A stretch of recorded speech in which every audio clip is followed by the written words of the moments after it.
आपण आपल्या जीवनात नेहमी सल्ला घेताना कुणाचा सल्ला घेतो? तो जो ज्या फील्डमधला एक्सपर्ट आहे त्याचा, का आपल्या मित्राचा किंवा आपल्या जवळच्या व्यक्तीचा?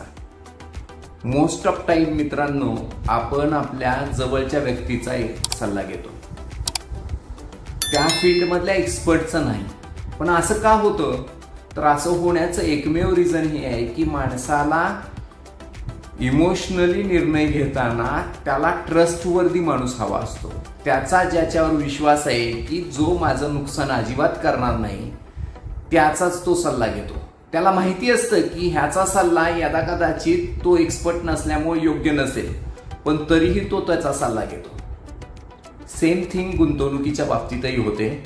आपण आपला सल्ला मोस्ट ऑफ टाइम आपल्या मित्राचा घेतो. कारण काय? तर आपल्याला त्याच्यावर जास्त ट्रस्ट आहे त्यामुळं. पण जर तुम्हाला असा व्यक्ती मिळाला की ज्याच्यावर तुमचा ट्रस्टही आहे आणि दुसरी सगळ्यात महत्त्वाची गोष्ट त्याच्यामधला तो एक्सपर्टही आहे, तर तुम्हाला तो सल्ला जास्त लागू आणि जास्त फायदा देऊन जातो. मित्रांनो, तुम्ही नक्कीच बिनधास्तपणे आमच्यावर ट्रस्टही ठेवू शकता आणि दुसरी सगळ्यात महत्त्वाची, आम्ही त्यातले एक्सपर्ट आहोत याची खात्री बाळगू शकता.